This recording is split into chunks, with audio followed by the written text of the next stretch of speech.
I'd like to call the meeting of the Urbana City Council to order. Would the clerk please call the roll? Mr. Bowersox Johnson, Present. Mr. Jacobson, Here. Mr. Lewis, Here. Miss Marlin, Here. Mr. Roberts, Here. Mr. Smythe, Here. Miss Stevenson, Mayor Pressing. Here.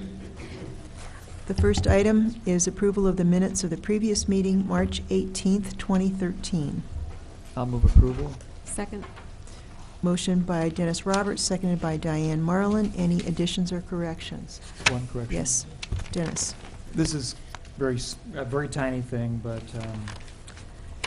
on page 2, under item D, information about the Malawi mixer, it started at 5:30 to 9, and it says here it started at 4.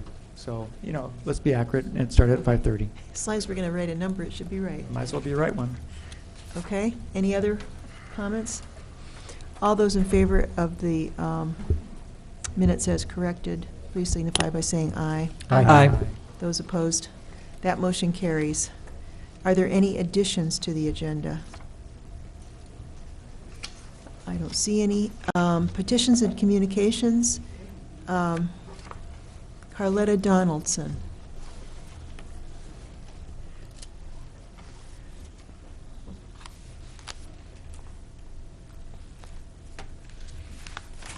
Carletta Donaldson, 406 East Brookins Drive in Urbana. And if I can just ask one quick question before I start. On item A, 1A, is that being voted on tonight, or that's more discussion? On the Kinch? It's being voted on. It's being voted on tonight, okay. All right, thank you. Kent Street, before the final vote tonight, just a couple of questions just to throw out here. Has anyone looked at the Traffic Commission meeting minutes or the Bicycle Pedestrian Advisory Committee meeting minutes? There were comments and concerns of the Urbana residents on Kinch, and I was just wondering if anyone other than Heather has canvassed the neighbors. Now, I brought this up a few months ago about Kent Street from Florida Avenue to Washington, and the discussion. Well, we just need to take a look at that meeting and then the discussion of that. The only thing that was going to happen at that point was if you were going east on Florida, there was going to be a turning lane on Florida to Kinch with bicycle lanes on Florida. Now, I mentioned the signs that were already up on Kinch, and at that point, we were confident with what Public Works was saying and that they would talk to the residents. And in looking at the meeting minutes and looking at the meetings from the Traffic Commission, and I believe the Planning Commission, there were some concerns from the residents, and hopefully those have been addressed. I did ask about the signs prohibiting parking, and now the residents have issues, and tonight they're being voted on. Now, I hope with the next council, and I think you said that was in May, we will respect the neighbors in the area that your votes are affecting, and that you not only listen to them, but hear them, or hear them and listen.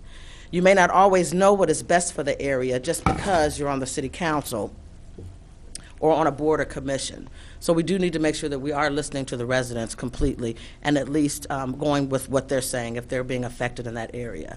Now, I did see something a few weeks ago where the state will begin looking at the boards and commissions to see if all of them are really necessary. That might be something that's worth taking a look at for Urbana as well, because I look at some of the meetings, sometimes it really doesn't matter what they discuss, because the final vote is taken on most items before the actual commission or board suggesting the item even gets a chance to finalize and publicize the minutes for the public to know what is really happening. Now, some groups meet every 3 months. That might be a great idea for others as well, instead of canceling them 2-3 months at a time. Now, I just joined a group in the city that is made up of Urbana residents that will meet twice a year unless something is pressing. Not a bad idea, condensing or combining some of the boards or commissions, and not just having the board commission just because. And I'd be willing to serve on a working group to combine and or eliminate some of these boards and commissions if they're not meeting the purpose. The Malawi mixer was very good. I was glad that I went. Lastly, let us remember to vote next Tuesday, or early vote at the early voting locations that start tomorrow. And of course, anyone can early vote at the Brookins building. If you're wondering about what your ballot will look like in your area, make sure you go to champaigncountyclerk.com. The only way to begin is to make a difference is to vote. And again, I just hope that we start listening and hearing the residents in the area when we're making votes that will affect them. Thank you. Great, thank you. Did you want to speak? I wanted to indicate that the clerk's office said if you're going to early vote, you have to have a picture ID. Oh, all right. Thank you. Next is Rex Bradfield. No, I'm not going to speak on anything. Okay. Bishop King James Underwood. Okay. Then Reverend Dr. Evelyn Underwood is concerned about the resolution on the sewer problems, okay? And does not want to speak, is that correct? You do want to speak or don't? No, this one. He said the same thing. Okay. Thank you. Stephen McConkey.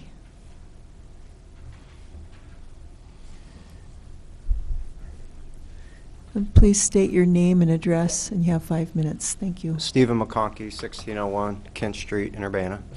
Mrs. Mayor, Alderman, thank you for your time tonight. I'm just here to address the bike path proposal, the vote tonight on Kent Street. Currently, as you probably know, there's no parking on the east side of Kent Street. I think that's great. Where I live, down near Florida, the street is only about 30 feet wide. So it's already kind of narrow. So having street parking on one side, I understand that. Taking away, though, both sides of the street for a bike path, personally, I'm against that. Just yesterday on Easter, I had 31 family members over to my house. I tend to have host a lot of family functions for my family. I have a large family. I also tend to host a lot of friend cookouts and events, and so I have people at my house quite a bit, and they use that west side of street parking that we are allowed. Now, I took a picture. I emailed you guys today. I hope you got that email. Sorry it was late. But just yesterday, there were 7 vehicles using that on-street parking. My 88-year-old grandmother, 82-year-old father or grandfather, I don't want them to have to park a block and a half away and be forced to leave my house early because they don't feel comfortable walking possibly 2.5 blocks down streets that aren't very well illuminated to get to their car. They should be able to park in front of the house that I own. I think a solution, respectfully, would be to do one bike lane down the current east side where there is no parking. That way it doesn't affect anyone and we still get a bike path down Kent Street. That's really all I have. I wanted to say I thank you for your time and your service to the citizens of Urbana. Thank you. Okay. Thank you very much.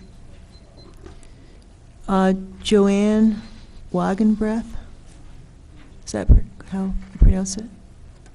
Please state your name and address, and you have 5 minutes. My name is Joanne Wagenbreath. I live at 1203 South Kinch, and I don't see very many bike riders on Kinch, and I was wondering if you had an estimate on a daily basis of how many bikes go down Kinch. I don't know if we have an estimate. Did you want to address that, Brandon? I think staff answered that last time. We don't have bike traffic data at many intersections in Urbana, and that's something that we're working more on collecting. I'm just wondering if there's a big need for a bike path on Kinch when I don't see hardly any bikes. That's my only concern. If we're going to lose our on-street parking to accommodate bike riders that aren't really there. Eric Jacobson? Yeah, I think one consideration is that if the street were more bicycle friendly and where bicyclists felt safer, there might be more traffic, bike traffic on the street. So I know this is sort of a chicken and the egg issue. But anyway, I guess we'll discuss the issue itself at more length when we have it on our agenda. But at least that's one of the considerations that is in mind. in this proposal. Okay, thank you. Thank you. Dwight Redding?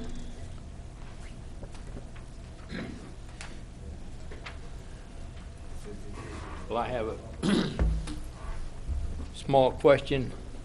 I'll be the fool for April Fool Day. Would you please state your name and address for the record? Oh, excuse me. I'm Dwight Redding. I live at 2315 East Main. What I'm referring to, I like to go through a little past history and a little future history. In other words, using the snow that we had last week, and if we took that to next year, a year from now, what are we going to see? And I want to include the bicycle paths with this question. In other words, we ended up with 12 inches of snow, but we ended up with at least 4 foot or better snow in my front yard and across the front of the street. Now, once the street is repaired and remanufactured, as it's going to be, what will happen to that snow that's going to be plowed out of the middle of Main Street? Been leaving the snow in the middle of Main Street on the corridor in the middle. I'm assuming that's going to be removed. Bicycle paths will be added to the east and west traffic lanes. The sidewalk's going to be on the south side. So are we going to end up with, where are we going to end up with this snow after it's plowed? I agree that the bicycle traffic, I think, is nil. I just don't see traffic anywhere, any place. Now, maybe on campus, yes, but not in the thoroughfare of south, east, and north Urbana. The other thing with bicycle paths, a lot of the bicyclists that are on the drive need to be maintained. I mean, they need to observe traffic regulations and rules, because they cut corners, they cut whatever. They go do whatever they intend to do, and that's what they do. So therefore, you've got to watch them wherever they're at, whether it's on a bicycle path or it's on the sidewalk or whatever it's doing. Then back to the snow removal. I noticed all over town, as we had the snow earlier in the year and the years past, as people plow their driveways, they tend to plow the snow across the sidewalk, so that if there's anybody walking on the sidewalk, they got to travel over the snow that's left on the sidewalk from the driveways. Now, this is downtown, in around the business area, and it happens a lot all over town, period. And all I'm saying is, I just think it needs to be observed and looked at better, period. Now, that was next year. Next year we won't see a 12-inch snowstorm. 2 inches would be plenty for me, period. Me too. Well, we were doing pretty good till you let this 12 inches happen, see? Oh, God. Sorry, we'll try. We'll see what we can do. Well, it's too bad you haven't lived in a snowstorm yet, then. Oh, no, I have, sir. Yeah. Because you really evidently don't remember 77, 78, and 79, back in the 60s, and then the 50s. I had a knee operation in '76. I was walking around. I was going through those snowdrifts on crutches. I remember it very, very well, sir. Snow ought to be good on your knee then, because it'll keep it cool. Okay, thank you very much. Thank you. Karen Dixon.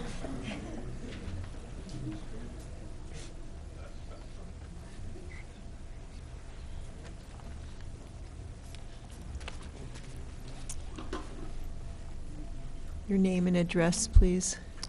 I'm Karen Dixon. I live at 1005 South Kinch in Urbana. And I have sent out flyers to all the neighbors this week, or last week, and tried to get attention about this. And because I was told that really not that many people have said anything. However, I have found out that almost everyone on our street was very concerned, and many have written in or by email or called in. So I'm going to try to make this a little quicker by just reading what I've written here.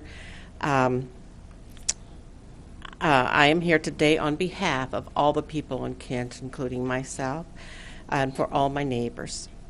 Please listen with an open heart and mind. This is very important. First of all, if this was your street and it was taken away from you, how would you feel when you could no longer park or have your family or your grandchildren come and stay from out of state for a week? I just lost my daughter last year, and her kids live in Ohio, and they're just at the college age, and I am what they have left, and they come and they stay. Where are they supposed to park their cars? Where are they supposed to put them? Whereas our family, they come over and try to help me, my daughters and that, and the other ones come from Chicago so we can all be together. And they stay for a couple days or so. Where are we supposed to park our cars? Anyone that has company, guests, and many times my daughters bring a lot of food and potluck and everything and many things, and they'd have to carry them, I don't even know how far, because there's no place really close. I know that I'll just go on here. The answers that I've received and from others, and they have received, and I have a lot of their emails right here that they have given me, and many are excuses. They really don't give a good answer for this bicycle path. And I have given a call in and not gotten any answer whatsoever. I called one person, I did get an answer. But anyhow, I'm losing my place in here, so be patient with me, please. I'm nervous. So, but anyhow, I want you to please listen to us as taxpayers, as homeowners, that I have been there for over 40 years, and it's been my home. I don't want to move. 7 of my other neighbors have already moved for different reasons, but some because of the bicycle path coming after we heard about it. Some for other reasons, yes. But it's also very hard for them to have sold their homes, so they sold them very, very low in price, and that can be looked up by anybody. Our house would be not worth very much right now, and with 2 bicycle paths and absolutely no parking, I would never move in anywhere like that. So that's going to degrade our homes as well. We have asked for years for our own safety, even for street lights. That can't even be, that's not, and yet it's become a dangerous area. Again, you can look up the crime that's been in our neighborhood over the last year, and I know 4 of those people, and they're within a very short walking distance. You have 1 minute, across the Ms. street. Dixon. Pardon? You have 1 minute. Anyhow, I want to know where the statistics are. I have set out front. We have a recliner out for, or patio furniture out front. I can tell you there's hardly any bicyclists there. But the ones that do go by as families, that they watch their kids. I bicycle.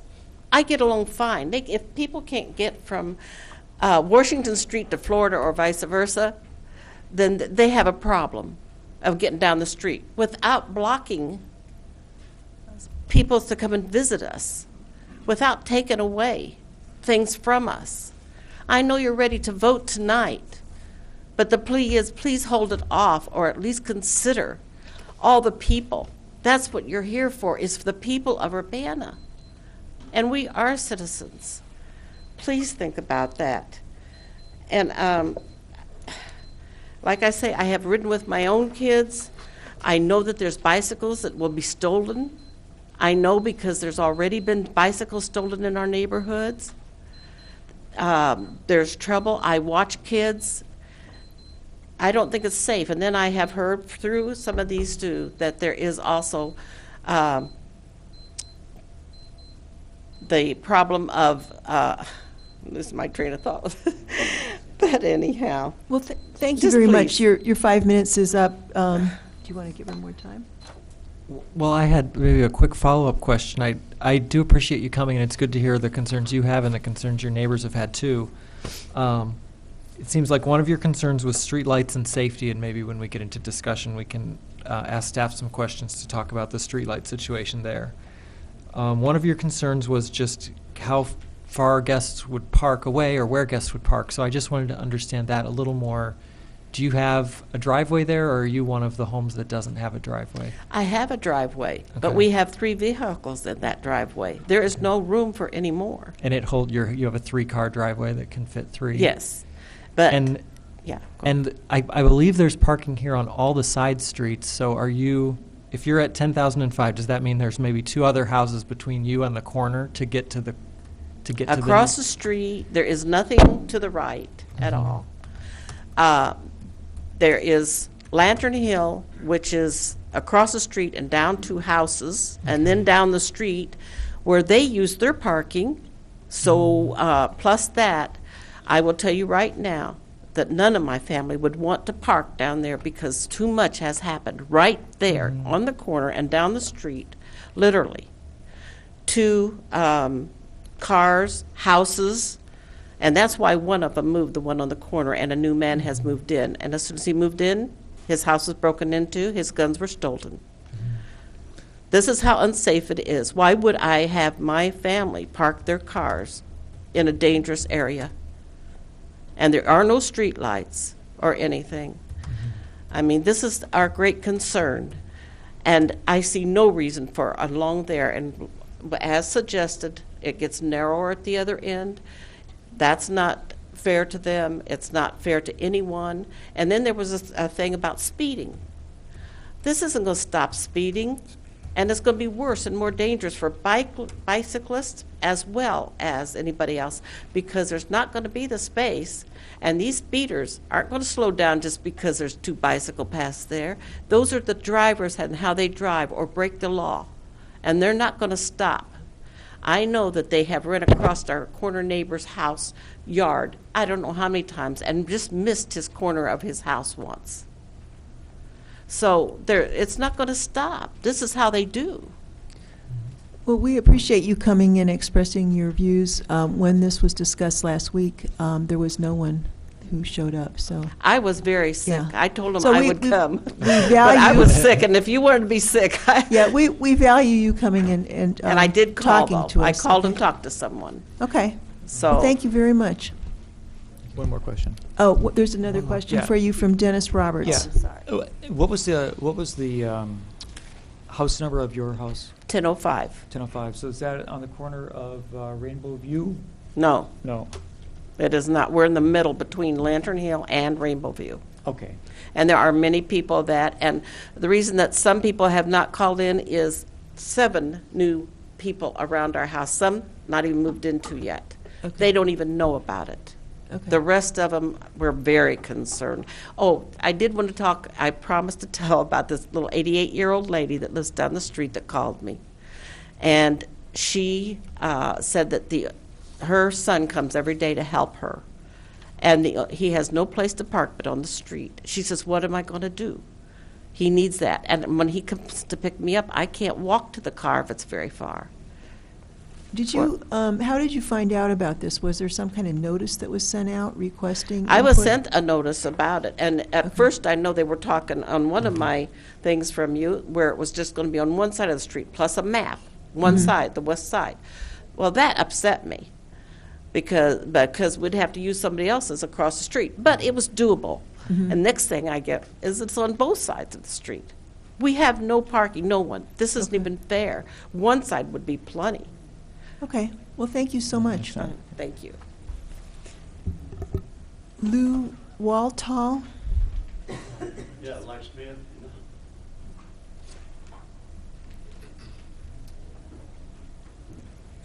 Just please state your name and address for the record. You have 5 minutes.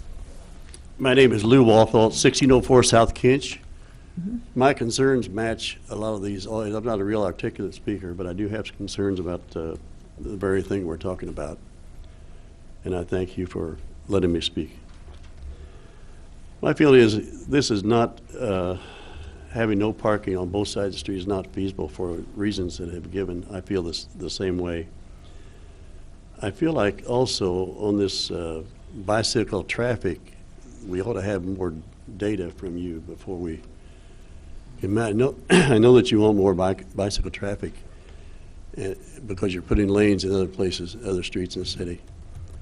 I live on the narrow part of Kinch. We've been there 7 years. I feel like bike paths on both sides it narrows the street very narrow. We have traffic coming around off of Florida Avenue more from the west.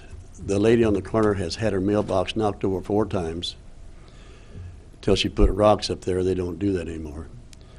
But it's a problem because we went to the council several years ago and asked if they could have speed signs, which there are.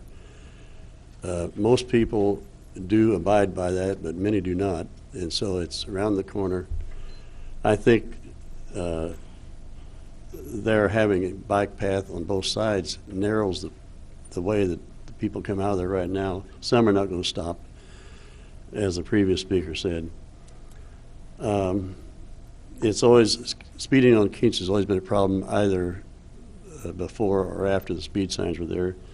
You can't monitor it all the time, I do realize that, but it's a problem still. We've had 3 bicycles stolen, incidentally, right around our house. My daughter and granddaughter live with us. My daughter rides 50 miles a day on bikes, so she has to be careful everywhere, especially there.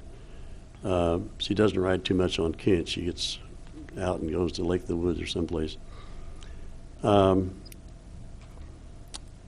think this ties in also with, I still think that their stop signs should be on Florida at Kinch. Kinch is a thoroughfare. My maintain there's more traffic from down on Florida up to Washington on Kinch than anywhere. And as I say, it can't be monitored. You can't have somebody out there all the time, but it's always going to be a problem. But so many times cars have come around from the west on that corner, and my wife and I were at the kitchen window some time back, and a car came around the corner, and the rock was in front of the mailbox, but the car hit the opposite side of the curb on the lady next door, knocked the wheel off the car. Well, the boys had just rented the car, so we called 911 immediately because we were tired of seeing that speed. But I don't think this is only a problem there on that narrow side. I think it's also a problem, as was stated, that those who have reunions or have people that visit them can't park, of course, elsewhere. Where are they going to park? I understand you want bike paths on Florida Avenue also, both sides. So, and the reason I had mentioned stop signs is not precisely what we're talking about there, except the traffic on Florida is also very fast. There's nothing there. We have a stop sign, 4-way stop at the other end on Washington. And I still maintain there should be, because the buses come around there, people come around. If I come around the corner, my second house, I have to put on the turn signal right now. I've had people behind me honking. I said, could I just turn in my driveway, please? We knew it'd be heavy when we moved there, but we love the area, love the house. I don't feel like it's feasible for the reasons that have been stated already. I feel the same way. Not feasible on either side of the street. There's still those concerns are my concerns also. Dennis? Yeah, I would just like to comment that the motion before the city council is to remove put parking restrictions on the west side of Kinch, it's not affecting the east side of Kinch. I understand it was going to be It doesn't remove parking On on the the east east side. The only place where there would be a situation that would be difficult about that is where the street butts is narrower, and there's 2 blocks where that occurs, and that is, from Michigan down to Florida. it's down, that's where, on Kinch between Florida and Vermont, where the street is narrower. And then there's the block between Pennsylvania and Michigan, where it's narrower as too. And on the east side of the street for the entire length, except for those 2 blocks, there is parking allowed because the bike lane is designated to be on the outside of the parking, on the street side of the parking. So parking would be allowed on the entire street except for 1 block.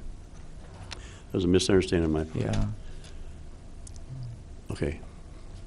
And see, I'm not real articulate. I had to bring my brains with me, and But we appreciate, your comments and your concerns because, of course, so I thank everybody's. you, Mayor Pressing and council members for hearing me. I think Charlie Smythe Quick has question for you, sir. The issue of cars going too fast and that sort of thing, that's a separate issue that we should address in the Traffic Commission, start in the Traffic Commission, and look at some traffic calming measures. Now, one of the things, the advantage of bike lanes, one of the thoughts is that you narrow the road, and those lines help bring the traffic down. We can see if that happens, if we do this. But I know that 20 years ago, the same thing was happening on Kohler Avenue. We added a couple of stop signs to help slow the traffic down, and it really was effective. And I'm wondering if we need a 3-way stop sign at Kinch in Florida. I mean, it sounds like there's a lot of, I see some other heads nodding in the background here. I shouldn't have said 4-way stop, 3-way stop. Yeah, The same. same principle. But so I think that's something we can take up in the Traffic Commission as a possibility, because there is the 3-way stop on the other end, and maybe there needs to be something in the middle. I had brought this up a few years ago, and a lady, I don't know who it was, on that commission said, "We do not put up stop signs to slow traffic." Well, I don't know who that was. Yeah, but that's well, true, except, sometimes you just have to do it because it's the only solution. And like I said, 20 years ago we did it on Kohler. It solved the problem there. It quit being a thoroughfare, and I would gladly look at a 3-way stop sign at Kinch in Florida. There is one, like I said, on the other end at Yes, Washington. Okay, so there's precedent already there, and if there's something needed in the middle of the block, somewhere halfway between Washington and Florida, then we should look at that, and we can put this on the Traffic Commission and take it up that there. is a different thing that I brought up. Perhaps I shouldn't have, but that was brought up about 3 or 4 years ago. We've been there 7 years, and I think it was 3 or 4 years ago. I did bring it up, and they said, "We'll look at it. We'll put a monitor out there for speed and for traffic." And I don't think they did. I think we see a lot more traffic there now, though, than we used to. So, Yeah. so is that something we can take up in Traffic Commission, Dennis? When we have discussion in council, we can talk about that. Okay, thank you. Not at this point where we're just asking questions of the Okay. petitioners. Okay, thank you very much. Thank you. Would you like to fill out a card? I just wanted to ask him a question. Well, you could, okay, It's not a free-for-all. you might We want have to to have- take your conversation outside, please. Christina Beatty?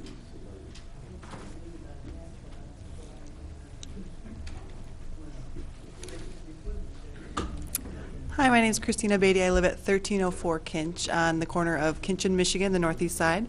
And I really appreciate the clarification by Mr. Roberts. That was one of my main questions of how the east side parking would change. So I apologize I couldn't be at the March meeting. So I assume maybe it was clarified there and you're repeating yourselves. So thanks for that. So I'm sort of neutral on the bike path. I really appreciate Urbana's move towards, bike-friendly community, but can understand the parking concerns of my fellow citizens on the street. But I think if the bike path does go in, street lights, as been mentioned, is an absolute must. It really, especially for the safety of the bicyclists, but also for safety of us. So just to quickly mention, just to affirm what other people have said, we had our garage door open late at night. It was about 1 a.m. and someone came into our house and took my purse and my husband's wallet.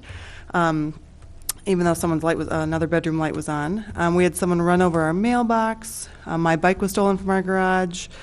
I don't feel safe walking at night. If I was walking with a big group of people, I'd feel safe. But so walking to a car, maybe a couple blocks away, I don't know that I'd feel totally safe doing that.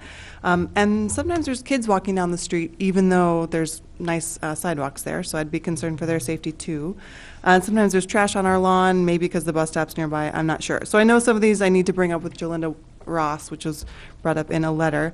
But just the idea that Kinch is a thoroughfare, and I was going to also suggest a stop sign right actually near our house or somewhere halfway through, which is Michigan, would be very helpful. I witnessed an accident on Kinch and Michigan as I was backing out.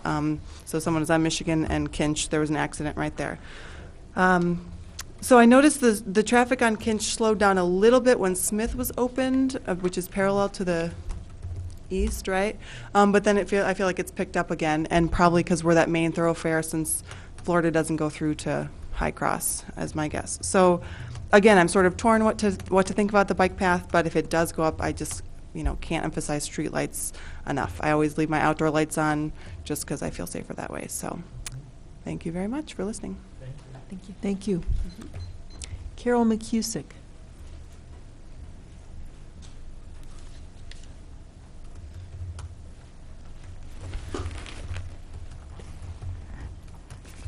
Carol McCusick, 1907 North Cunningham. I couldn't really hear the township supervisor during the Cunningham Township board meeting reading the agenda, and I suggest that we need to make the meeting open. You really need to be able to hear things, and then there's detail to it that would that's necessary for clarity, and also so people will avail themselves of the rule if they know they're on firm ground. So I'm suggesting like that be elaborated as a city rule, at least for city council, by city council, so that would be like if you wanted to indicate the last thing you heard before you stopped hearing that you'd like to have repeated or something.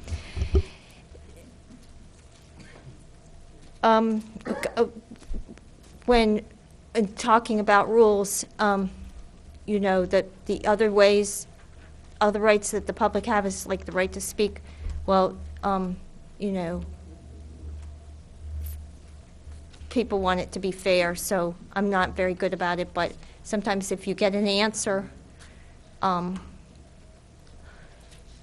you might have something more to say, and I think you're supposed to be recognized, but that could be clarified, I think, and or to ask to be to be recognized, to speak again, because if I don't think I got an answer about whether there was going to be an attorney or a parliamentary authority who's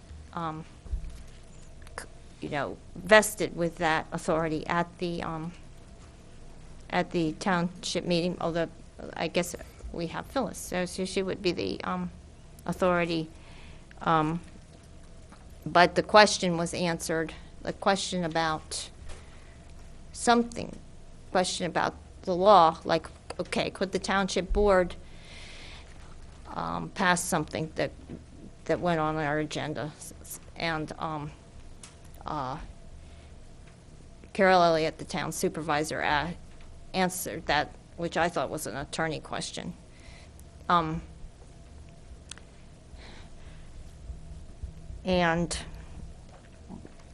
Okay, one of the things I'm really concerned about is that, and I have had some answers. This is from about the municipal electric aggregation program, both from the environmental sustainability manager and from my older person, Dennis Roberts, that we would have to get ready for when the contract renews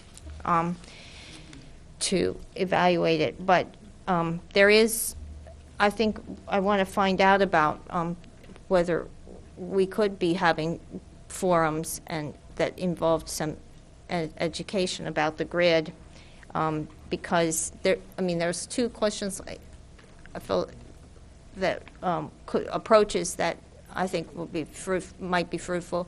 Number one is there a certain level where consumer organizing could have an effect on what the grid picks up, and also maybe the other possible approach was to figure out if we wanted to have construction. You have like 1 minute, Ms. McCusick. sort of to have our own grid made by our or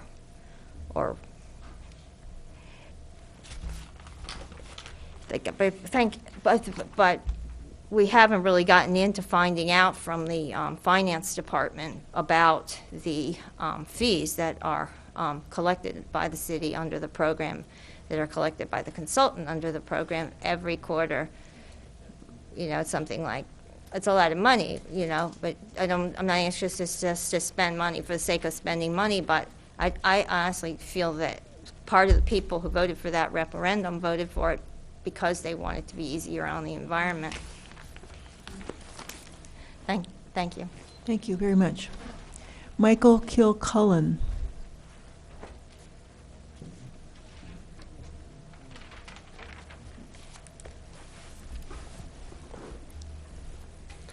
Hello, my name is Michael Kilcullen, 202 North Ray Street in Urbana. And I have a couple comments about these possible transport plans in general. I am a transport consultant, as many of you already know and have seen me around and about, and I am the president and planner of my own consulting business called Ricosys LLC. As far as the Kinch Street in particular, I have some concerns myself. In general, I do agree about bike paths. In this particular case, I'm not sure if I agree with this one yet or not. I think my biggest concern is that there's not enough information. And I really worry, after seeing everyone here today, and after being at last week's meeting and the meeting before that, no one from the residence area was here, that I'm just concerned that Urbana maybe did not do sufficient notification. If they did, maybe they did, but maybe they didn't. I don't know. But it seems like a lot of people tonight are saying that they're just finding out about this. So I don't know. I would think if people are not quite aware yet, and if they're still finding out, I don't think today is the right day to vote for a final decision. This might be something that still needs to wait another 2 weeks or another month for study. However, at the risk of studying something to death, something might have to be decided soon, but tonight might not be the right time to vote. I don't know, but I think we need to find out. What do the residents already know about the plan? Were they notified in enough time or not, or are they all just finding out? There are some additional options even last week that I was hearing did not seem to be considered at all, and I was not sure how to interject in the middle of a meeting. It's not always just to install bike lanes on both sides and prohibit all parking. There could be options, as one of the men tonight even said, possibility of bike path on one side where there's already no parking. And that got me thinking, well, we could do one bike lane and we could do the sharrows on the other lane. We have sharrows under the railroad bridges already and in a few places where the road is already constricted. But I have not heard any details at all about anyone considering sharrows on both lanes or one lane or some combination thereof, or have bike lanes where the road is wider and then sharrows where it's for the 2 blocks it's narrow. I just say there's more possibilities to consider, I think, that I'm not sure have been. One question that I have that I've not heard explained at all even, why are these 2 particular blocks so narrow still? If the rest of the road is wider, can there be a plan within a year or 2 years to widen that road, or will that be done anyway? In which case, this whole parking thing might be stirring up a hornet's nest for something that will be solved in a couple years. Or maybe you have no intention of ever widening the road, or maybe you will even narrow the existing lanes. These are all things I don't know, and as a transport planner, I would want to know these things before I would make any final decisions that affects residents. Last week we did talk a little bit at the meeting about residents that host groups, big dinner parties with their families or cookouts and things like that. And last week I was kind of thinking in my mind about like a permitting type of system, where a person could be allowed to have friends' vehicles parked in a bike path for a designated time, but they would apply for a permit. That so totally creates a whole new bureaucracy that I don't really like the idea. But there are other ways that we could allow temporary parking on bike lanes for a special event, a family dinner, or on holidays like Easter Day, or things. You have 1 minute, Mr. Kilcullen. Okay, thank you. And that led me to the idea, like, do we have to ban the parking 24 hours? Maybe are bicycles maybe more prevalent during the day, like you say 8 a.m. to 10 a.m. and 4 p.m. to 6 p.m., and then we could still allow parking overnight. Again, I don't think the Traffic Commission has looked at possibilities of just having bike lanes for certain hours of the day and still allowing overnight parking or evening parking, or holiday parking at least. So I just want more information. And I think the residents would like to might go along with the plan more if there was some consideration of something like that.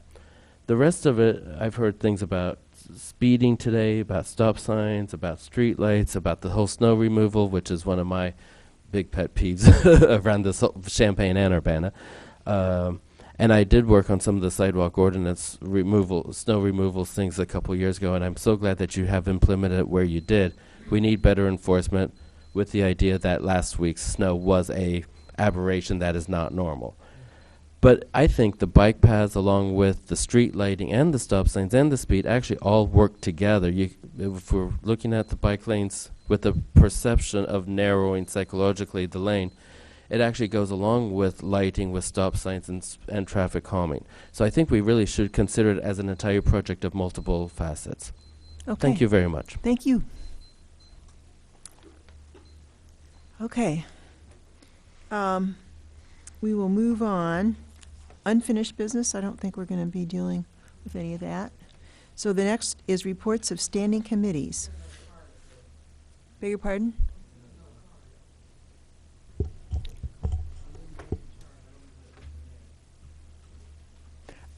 You already spoke. Oh, I'm sorry. Carlos Donaldson. I apologize. I could not read it. Sorry.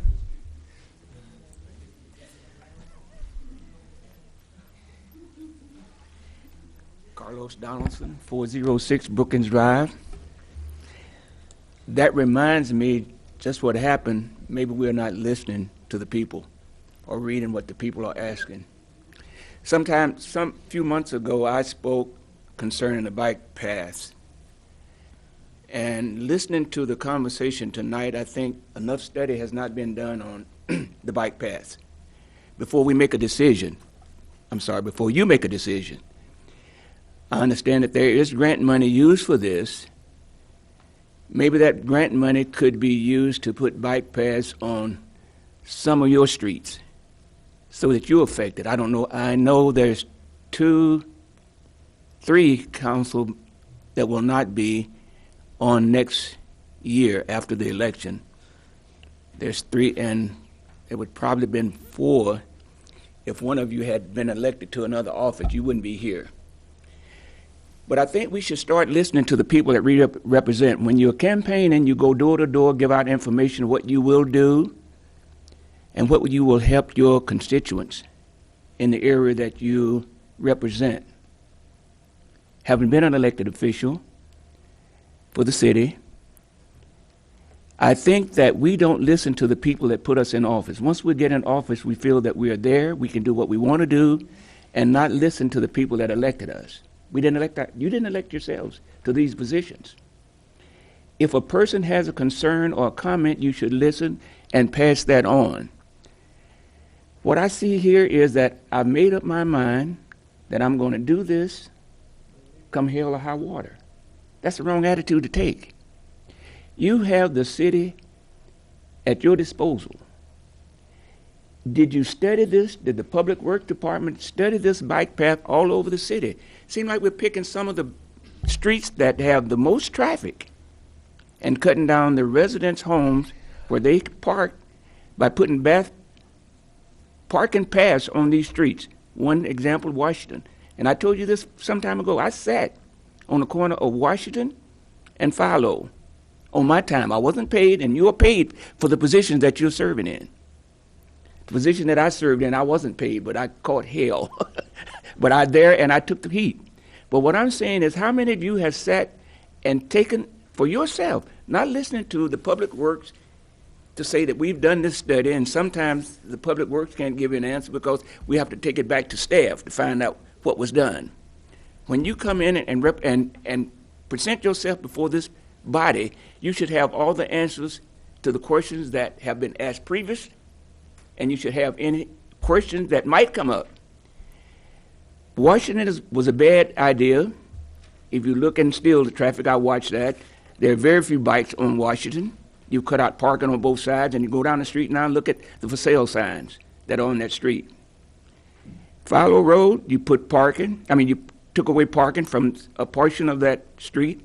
In the business district, you took away traffic where the bike ends at the middle of the block, so you have cars and bikes on the rest of Philo Road. That doesn't make sense. Bikes and cars have been intermingling for years. I know some of you are bikers. You love to ride bikes. Find a street where there's less traffic, where it will not affect those persons that live there, and use that bike path on those streets. Philo Road was a bad mistake. Washington was a bad mistake. Now you're making another bad mistake on Kinch. Florida Avenue was a bad mistake. You need to stop and think of what you're doing. You should listen to people that put you in office. And as I say again... You have 1 minute, Mr. Donaldson. Okay. As I say again, go out and canvass the area that you represent. When an issue come up in that area, canvass it as you do when you're running for an office. Have a good evening. Thank you.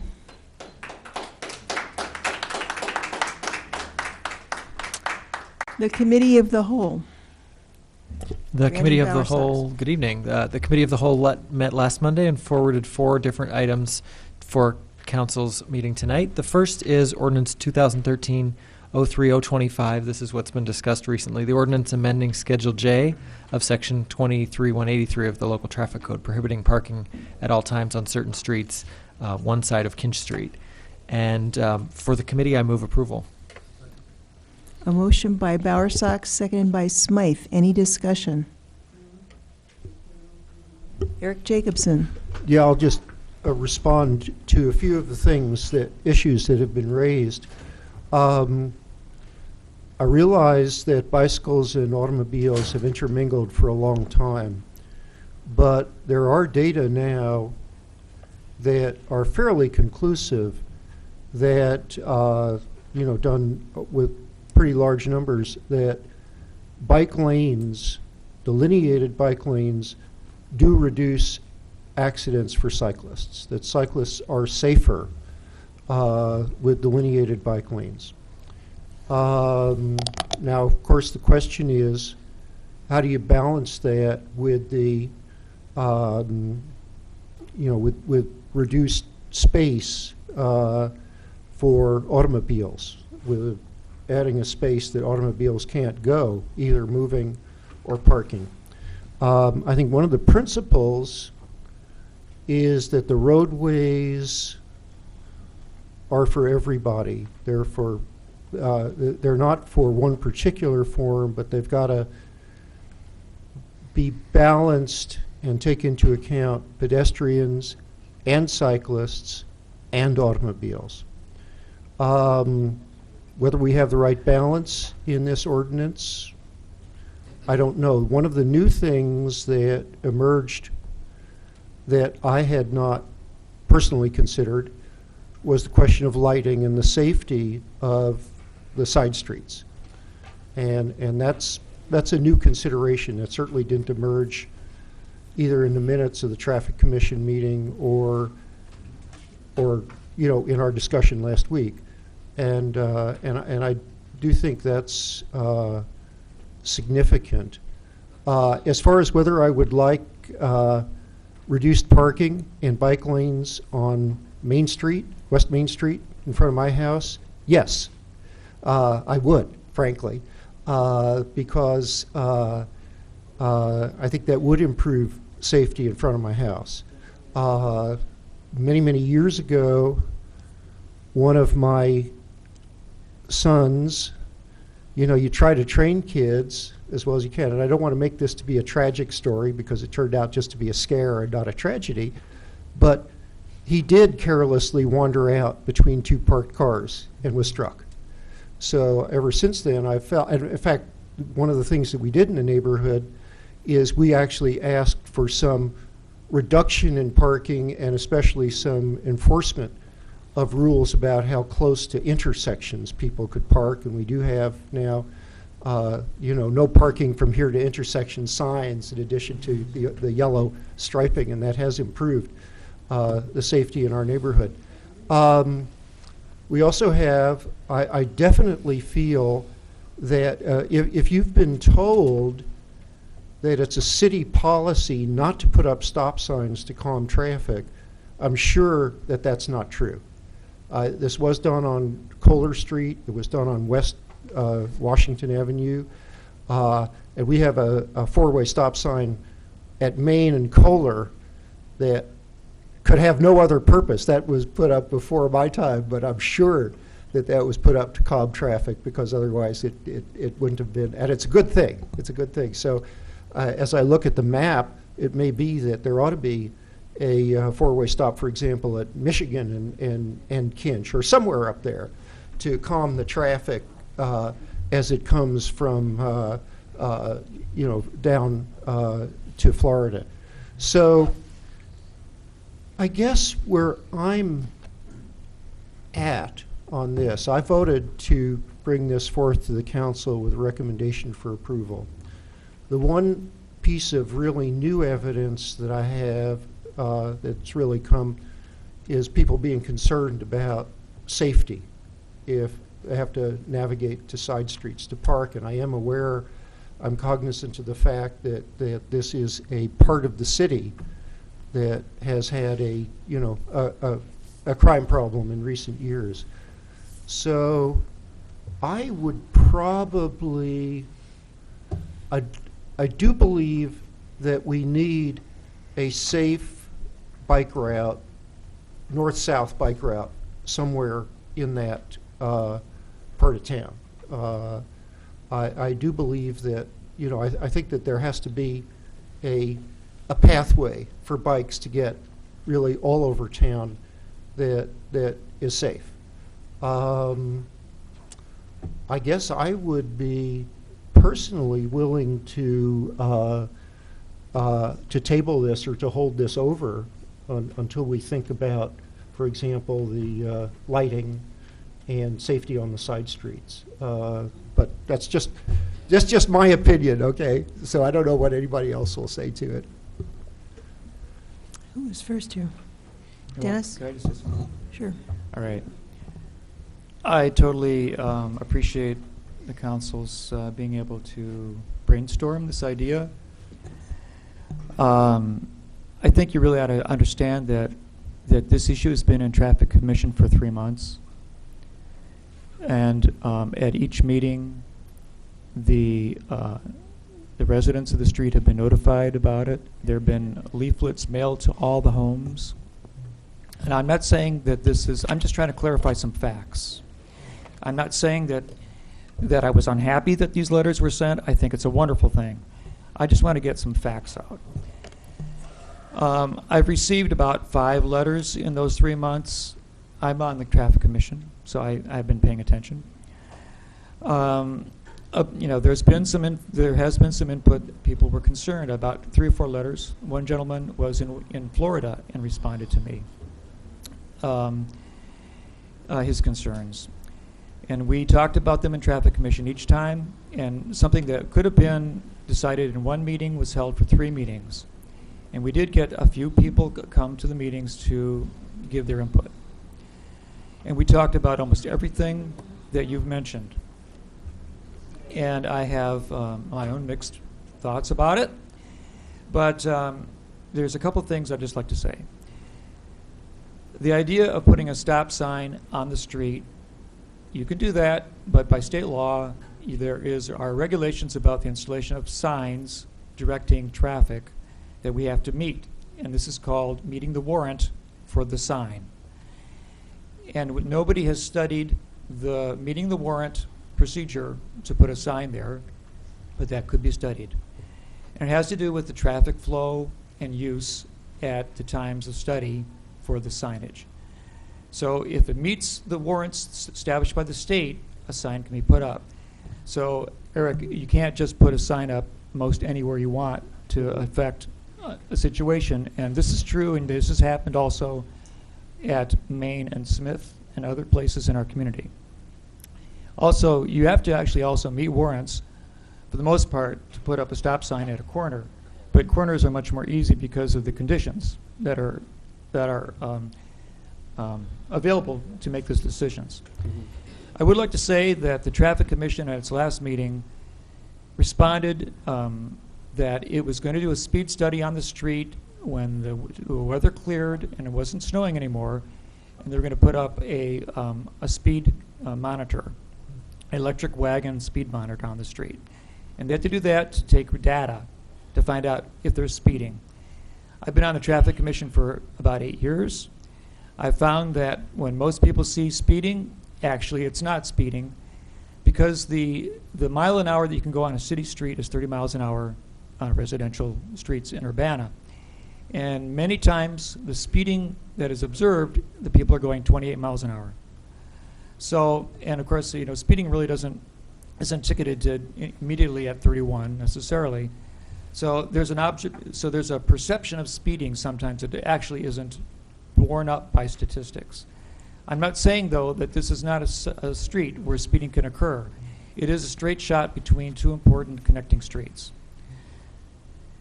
Now, we had misinformation about what the Traffic Commission motion was. The motion was to remove parking from the west side of the street. It never talked about removing parking on the east side of the street. However, there are a few streets that are narrower in width. There are a few blocks where the street abuts out into the street more than the others, i.e. the street is narrower.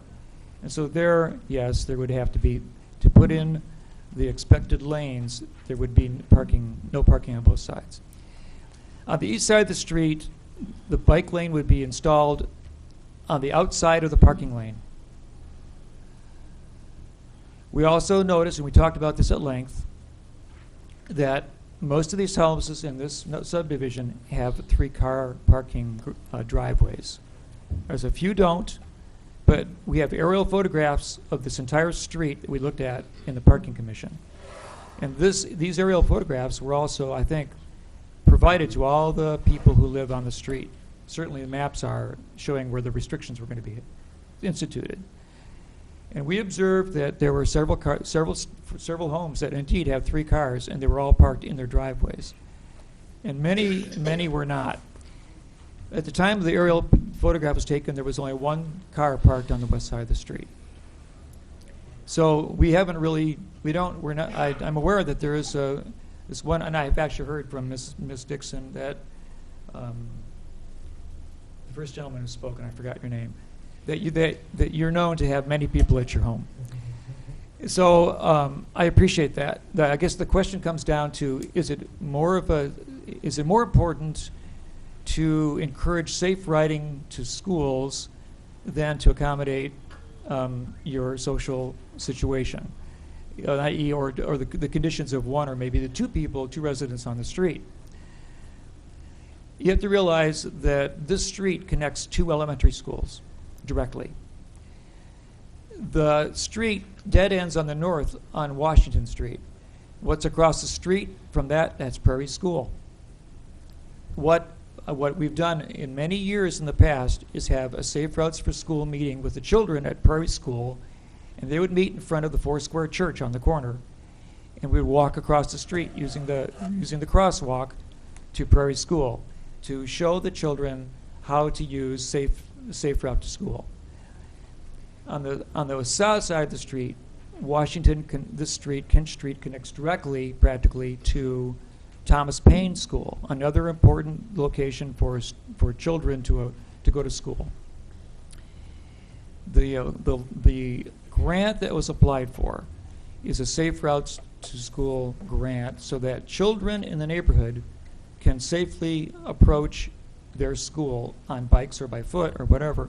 But in this case, the bike lanes are considered not only because they connect parts of the existing master plan of the bikes, the Bike Commission established and adopted, and these have been made public for like about 4 years, but also because it would encourage children to ride safely to school, and there are actually schools on the ends of these streets. Now, some other places, that's not true, and when you install a bike lane in another location, there's other issues. But because there's a school on both the top and the bottom of the street, it kind of makes sense to me to try to make sure that any student coming up that street, it's a major street connection, that they actually get that safe treatment. Now, I appreciate the concern about people who want to park in front of their home. You know, you don't have a guaranteed parking spot in front of your house. It's a public space, and anyone could be parking there. You may not like that, but actually there's no law that allows you to reserve the space in front of your home for your car. Now, I'm just saying that that's a fact. I'm not saying it's a good fact or a bad fact. For myself, I did have reservations about making the bike lanes on this street. But the Bike and Pedestrian Commission talked to great length about why they chose this street. Now, we don't have to necessarily follow the Commission's advice, nor do we have to necessarily follow the Traffic Commission's advice. These are advisory bodies. Probably the smartest thing I've heard tonight was that it's possible to merge the existing bike lanes, which we could install where the street is wide, and make them share paths or joint use paths for those small blocks where there's a pinched off area. So that would still allow, on those blocks, multiple uses. Bicycles and cars could both use the lane jointly. And yes, the symbolism on it would change.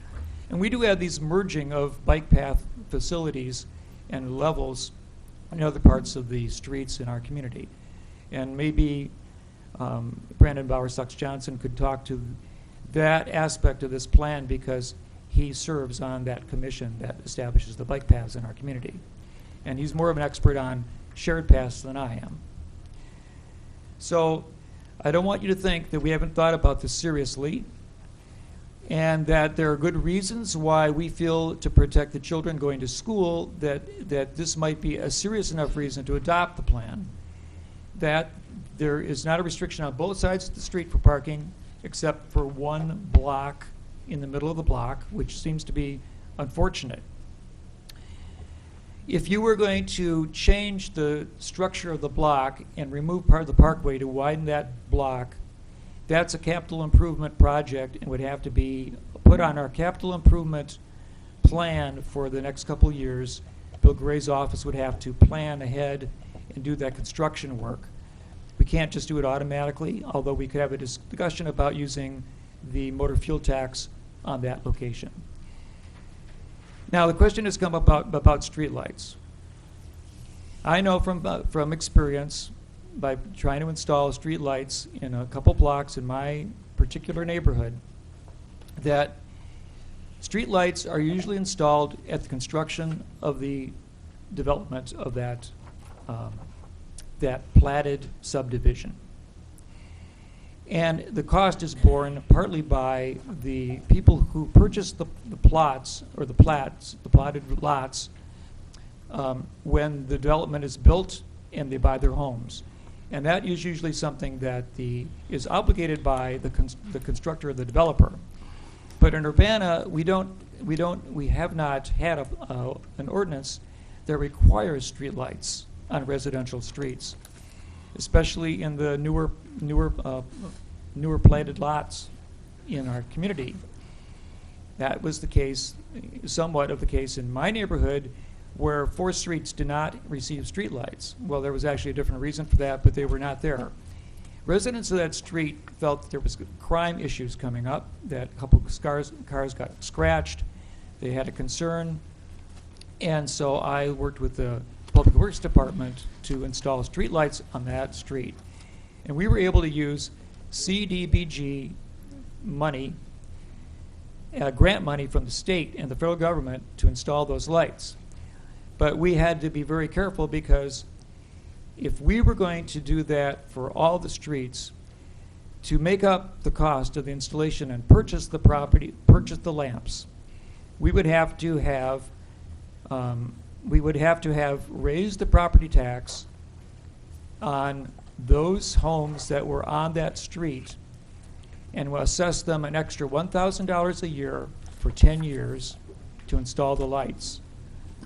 Luckily, we were able to receive the federal funding, and we were not able to put the same kind of lights on the streets, which were globe lights, which really we found out later people preferred. Nobody said so at the time except for one person.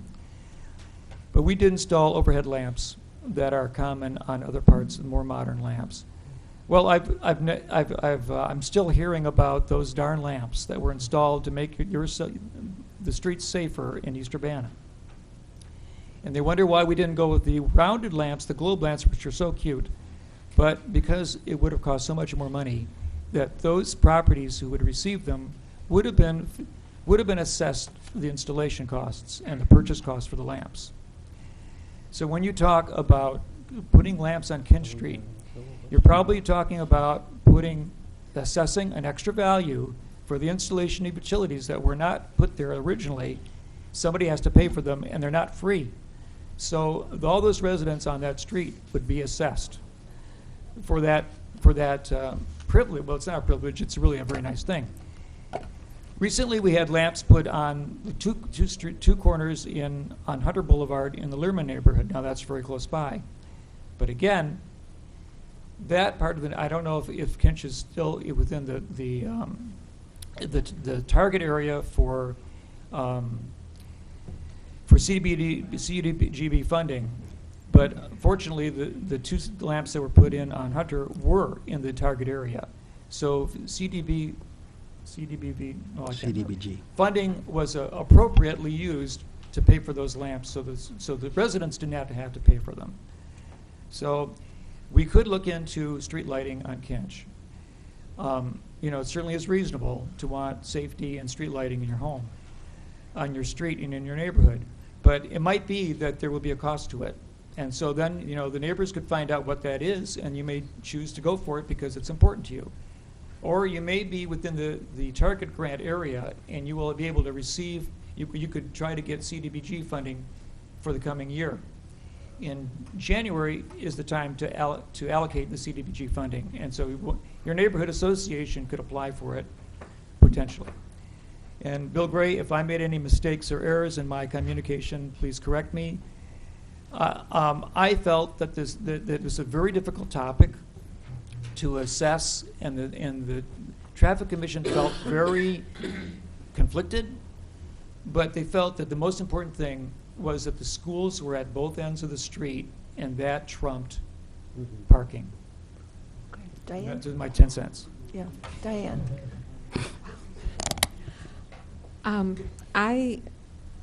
I'm not ready to vote on this tonight, and I thought I was, but I have heard actually from residents both before this meeting and then based on the comments I'm hearing tonight, and the things that are concerning to me are what are concerning to you in terms of specifically the safety concerns related to parking farther from your homes and walking on these dark side streets.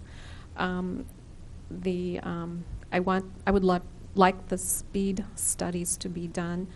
I was on Kinch Street today, and I think the varying width of the street makes this different from many of the other streets that we've installed these bike lanes on. And the reason I would like to wait to think about this a little bit more is I would like to ask us if we could consider a slightly different alternative to this, or a different approach to this. If you look at the bicycle master plan, you see a map, and it's called the Recommended Bike Network. And I've always viewed this as a living document. It's not something that is set in stone, and I think it has to reflect reality. And up until this point, I've supported pretty much everything the bike network that we voted on, but this one is a little bit different to me. So I wonder if you're looking at that map, there's Lenore Avenue to the west of Kinch, and that is a designated bike route. Then you have Kinch, and that was the street with the bike lanes. And then to the east of that, you have South Smith Road, and that is a designated bike route. So the two parallel streets on either side of Kinch are not recommended for the painted bike lanes, but they are recommended as bike routes. Now, I appreciate the importance of Kinch being a route between Prairie School and Thomas Paine School, so I do believe it has to be a bike route of some sort, but can we designate it as a bike route at this point and not one that has painted bike lanes? It would still draw people's attention to the fact that this is an important route for children to be on. There is a sidewalk at least on one side of the street, I think most of the way north and south, so there's a safe place for children to walk to get to school on the sidewalk. But can we think about this as a route versus a street with painted bike lanes at this time? The other thing that's concerning is that there is a high turnover in residents, and if you have all these new residents, they may not have known that this was on the drawing board. So that's why I'm asking. I think I agree with Eric. I'd like to think about this a little bit more, maybe send it back to committee and think about the possibility of routes versus painted lanes on this particular stretch at this time. I don't know. Brandon? Yeah, maybe first I wonder if Bill Gray could answer a couple questions for us. I think the two best ideas I heard tonight were talking about streetlights and what the neighbors on Kinch could do to help get lighting on their section of Kinch, or even some on the side streets. And Bill, if you could kind of describe that process or how neighbors initiate that and what's involved. And then the second would be the stop sign, if you could describe what the process is for consideration of a stop sign. Those, to me, are both great ideas to consider and look at more, and I wonder if you could describe a bit how both of those happen. Sure. With streetlights, there are a couple options, as was alluded earlier, in some target areas where there's community development block grant funds available and they're so budgeted, that has successfully installed new lighting. We have a project that's out for bid right now where there's block grant money helping to pay for some new streetlights north of Provena Hospital, for example. That project is done at 100% city expense. No adjoining property owners pay towards that. Also, historically, where there's existing street lighting and the street lighting has to be replaced, city policy is the city will pay 100% of the replacement cost of street lighting too. So for new lighting in areas where block grant monies are not available, then there's usually a special assessment route. Through the years, usually once or twice a year, I'm asked a question for new lighting to completely light a street. And let me distinguish between lighting just at the corners versus continuous lighting. There is a master plan by City Council adopted years ago to someday, when funds are available, to place a street light at each corner in the city, not continuous lighting, but at each corner. We haven't begun to do that yet because there's other lighting that needs to be replaced, like series lighting that we haven't replaced yet, but that's a desire, that's a goal. But to do lighting on blocks, typically there's a cost sharing by property owners, and typically when we begin to talk about the costs to the homeowner to pay over a period of years, that usually dies, that there isn't the interest to do it. When benefiting property owners would have to pay into that. So I can't tell you what that cost would be on Kent Street right now. We could certainly do some rough estimates, and in our capital improvement plan, we do have a resolution that talks about what the public benefit would be for a project like that, and then the property owners adjacent would have to pay for that. I would do that. I guess it'd be would need to know, is there that interest by property owners on Kent Street to even want to consider paying for it? If the answer is no, well then I don't know that we want to go through the effort to try to come up with those costs. But if there was at least some interest there, we could have those future meetings and look into those costs. Otherwise, I don't know, without speaking with community development and knowing future availability of block grant money, is this in the target area, those sorts of things we'd have to find out. And again, historically, we've done just the intersection lights. We've not, I don't know if we would do the full lit area or not. Then stop signs. Any location where we have a stop sign request, yes, we do a stop sign study. There's a variety of criteria that we look into, such as crashes and visibility and volumes of traffic and pedestrians. And there's kind of a litany of things, somewhat cookbook that we do.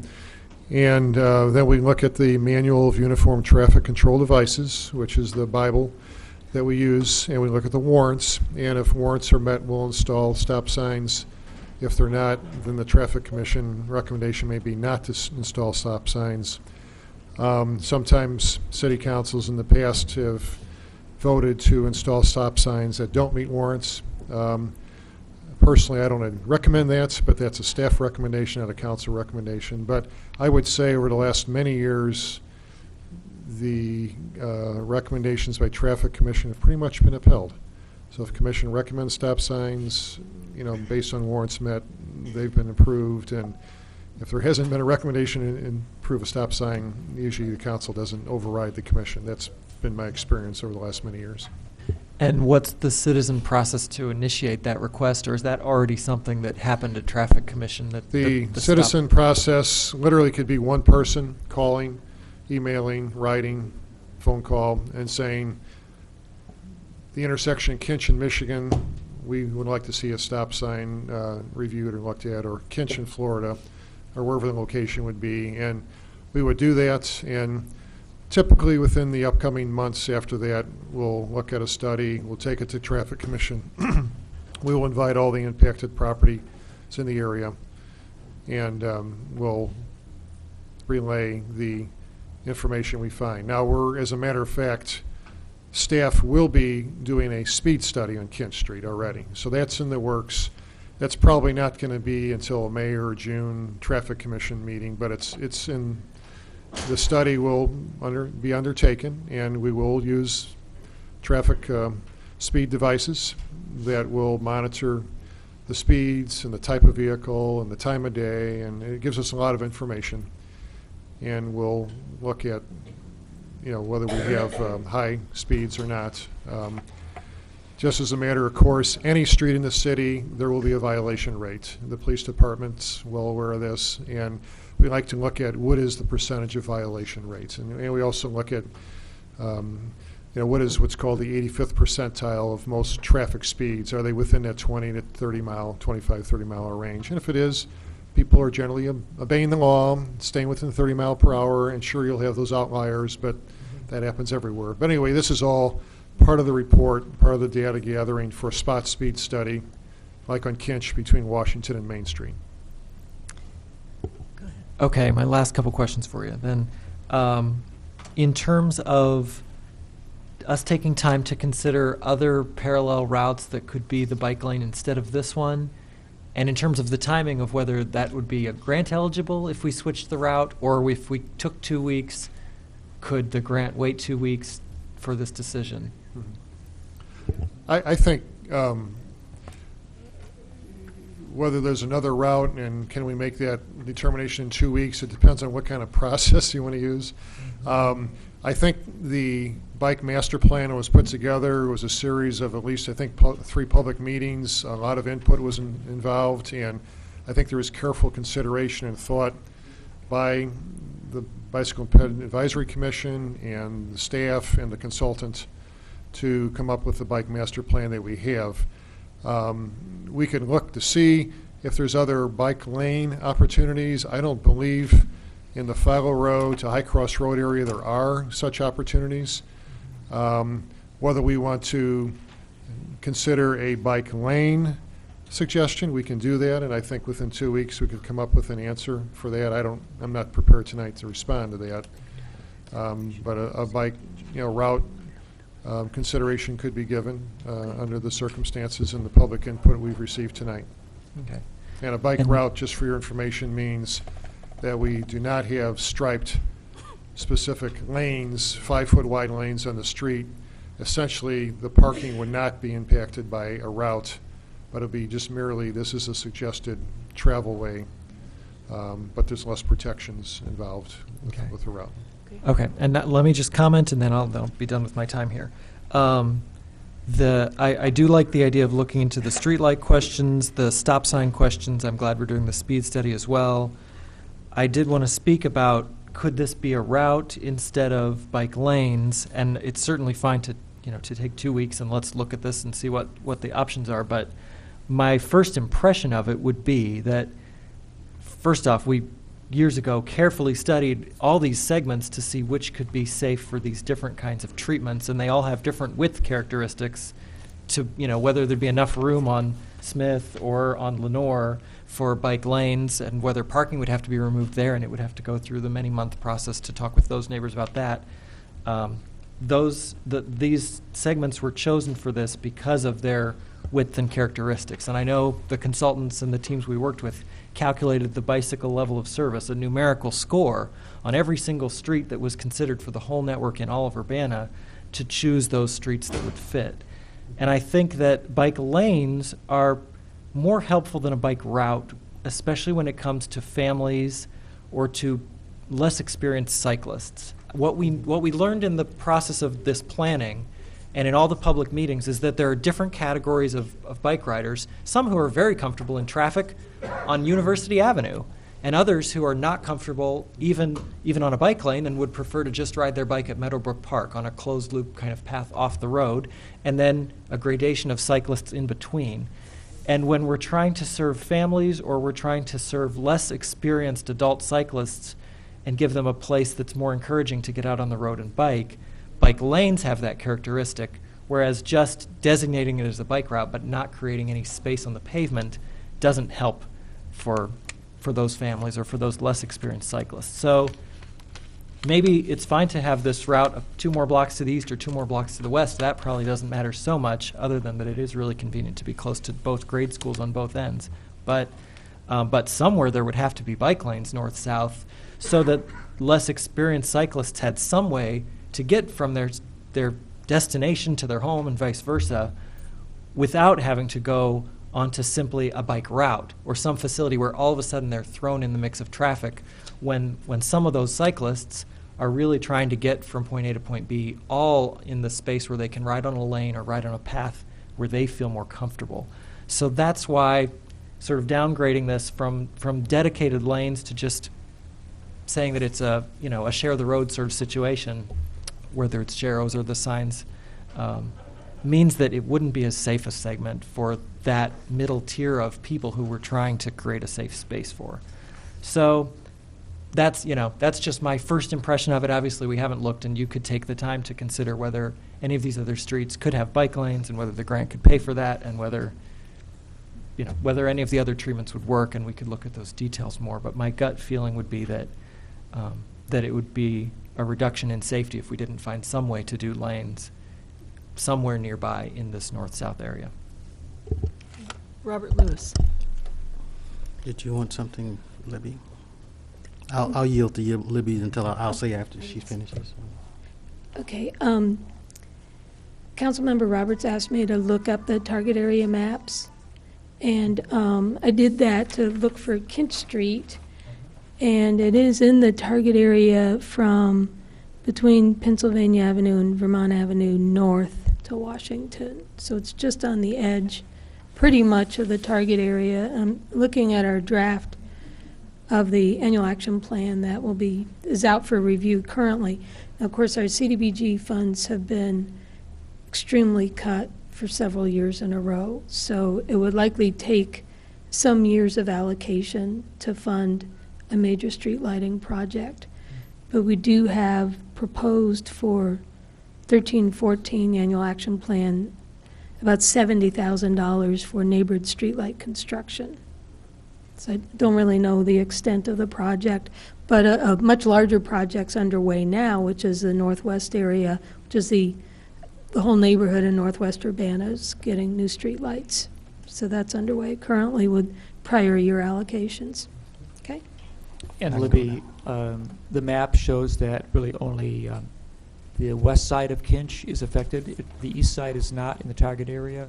That actually east of Kinch, it would include the right-of-way. It would include the right-of-way. Yeah, typically the boundaries would include the right-of-way, but anything on the east side of Kinch, until you get to Lantern Hill, and then there's a little bit east of Lantern Hill that's in the target area. So between Vermont, Pennsylvania, and Lantern Hill, east side is out of the target area, the west side's in. Well, I'll make my comments Okay, now. thank you. Robert Lewis. Well, I've listened to a lot tonight, and I think that there's a couple of things that, and I agree with some of my constituents, that enough has not been done to satisfy a judgment on, I'm making a judgment tonight on this route. The impetus for this, and I think we're losing track of it as we go through all this process, the impetus for this is a safe route for schools and the children and the unexperienced bikers. And when we start intermingling unexperienced bike riders with vehicles, to me that's a problem, number one. But in this particular case, we have unexperienced riders going from Prairie School and trying to get to school or whatnot, and we're going to put them right in the path of a vehicle and narrowing streets and all those things that, to me, say no for a child. I live on a street where we have a school, King School. I can't park on either side of my street, but we have a bike path. And we have on one end King School and the other end University of Illinois. Okay? And it seems very logical to me, if you want to have it on Kinch and you have sidewalks, why don't you just take them off the street, put them on the sidewalk, and that way you solve the problem for everybody. But I don't know how we got into this complex scenario about intermingling cars and bikes and all this when there's a simple solution to the problem. And that simple solution is think about where the origin is, and the origin was the safety of children. If that's the case, and you focus on that, you wouldn't have gotten to the parking issues and the narrowing streets and all that. You would say, how best can I get this child safely to school? Bingo. It's easy. And we wouldn't have to worry about statistics because we know how many children there are, and we say, hey, well, these children are going to get to school, and we know they're away from traffic, and the highest probability for them to get to the school safely will be good. So why do we get into all of this other stuff? It doesn't make sense to me from a design standpoint, okay? It's a whole lot of stuff that doesn't mean a whole lot. And I know we studied it for long, and I appreciate all the people that looked at it, but sometimes we lose track of what we're really looking for. And I think what we're looking for here is a safe route for the children to get back and forth. If that's the case, we don't have to worry the people that worried about their families parking and all that other stuff. All we do is get the children back and forth safely. And the adults can use that as well, if they so desire, because they're experienced bikers and they can get out there and mingle with the cars if they want to. But if the impetus for it is safe routes to school, let's stick with that criteria in the design development. So that's my opinion.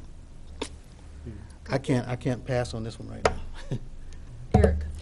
So based on the studies that I've been able to find, I don't think there's any cyclist who is experienced enough to be safe in traffic without a designated bike lane. For everybody, it's a designated bike lane improves the safety.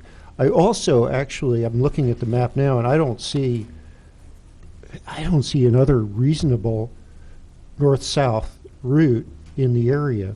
One of the things that I am concerned about in terms of the information that went out about this, I have the idea that some folks believed that parking was going to be eliminated on both sides of the street, all along Kinch Street. And that's not true for practically all of Kinch Street.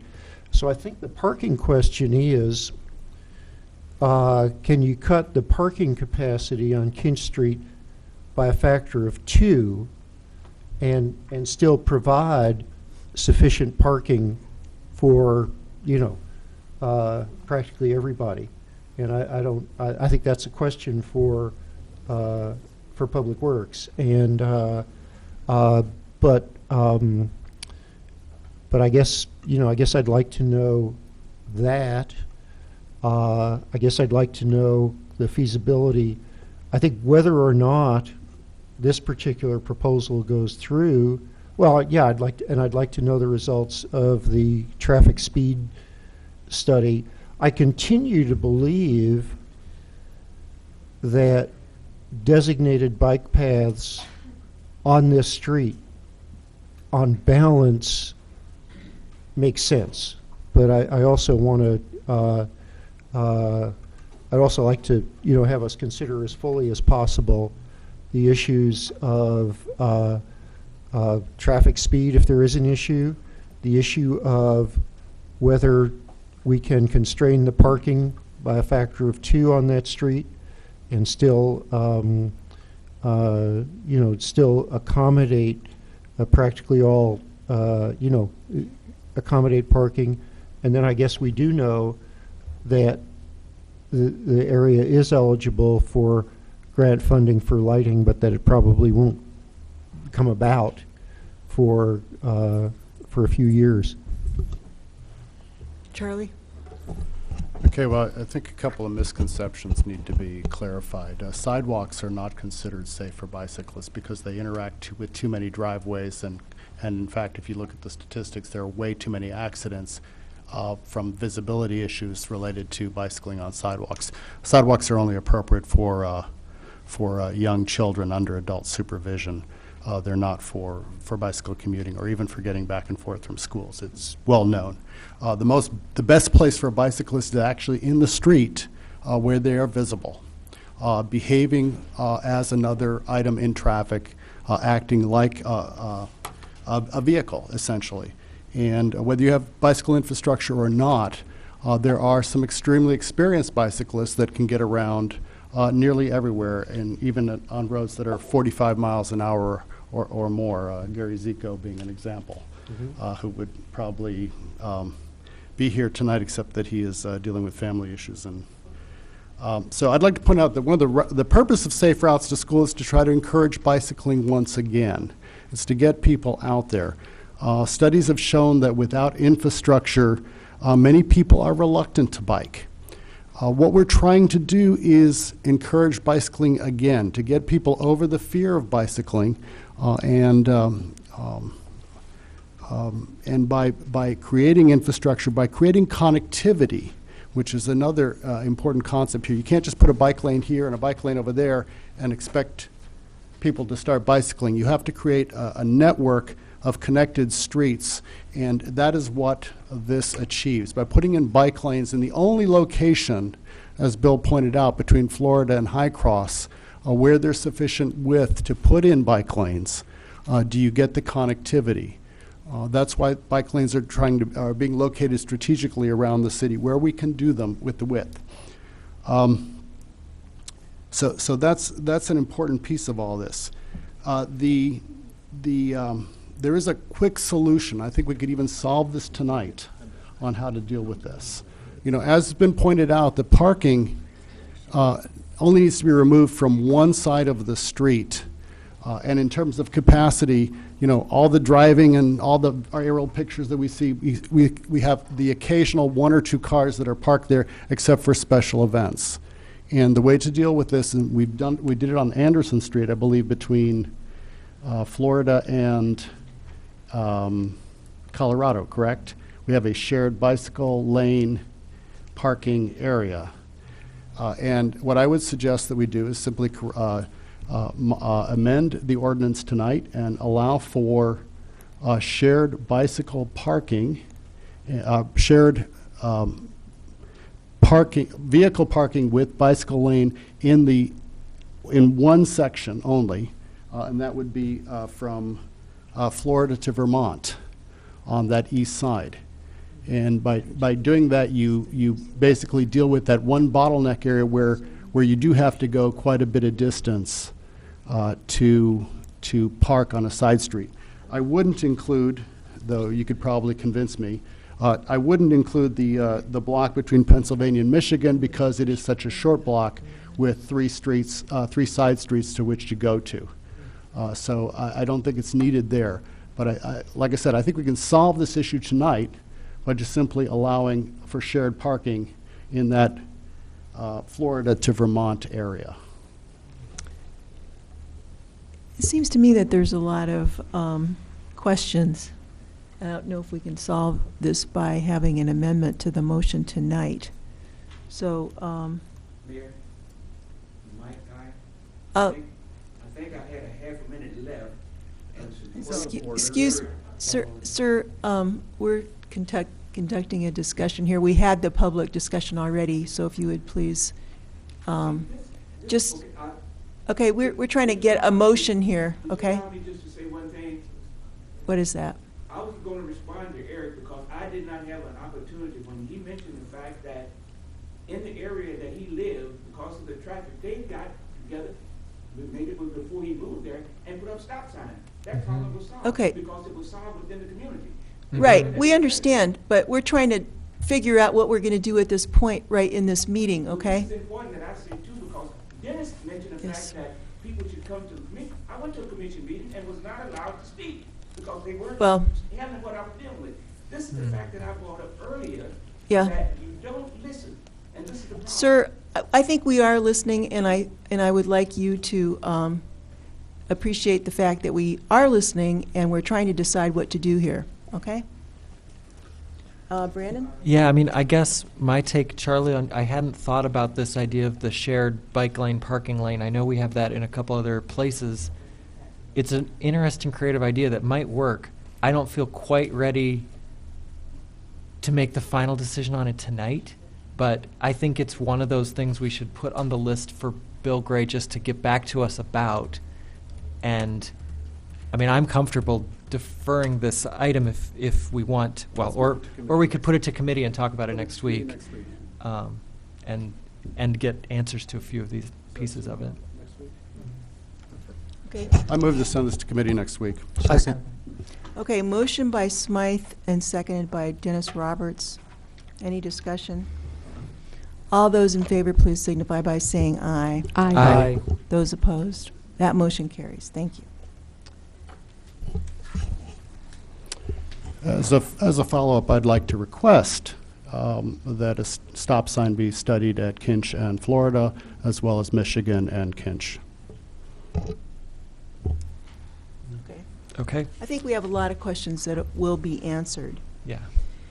Okay, Brandon. Okay, there are 3 other resolutions that all were acted on together, but I'll read them individually here for the committee to act on tonight. The first is Resolution 2013-03-11R. This is a resolution authorizing execution of a construction engineering services agreement for federal participation with Clark Dietz Incorporated for the Main Street, ITEP, bike lane, and pedestrian improvements. For the committee, I move approval. Second. Motion by Brandon Bowersox, seconded by Charlie Smythe. Any discussion? Would the clerk please call the roll? Mr. Bowersox Johnson? Yes. Mr. Jacobson? Yes. Mr. Lewis? Yes. Ms. Marlin? Yes. Mr. Roberts? Yes. Mr. Smythe? Yes. That motion carries. Brandon. The second piece of this was Resolution 2013-03-12R. This is a resolution approving and authorizing the execution of a local agency state agreement for federal participation with IDOT regarding Main Street ITEP for construction engineering and construction. And for the committee, I move approval. I'll second. Is that you? I did, yeah. Okay. Motion by Bowersox, seconded by Lewis. Any discussion?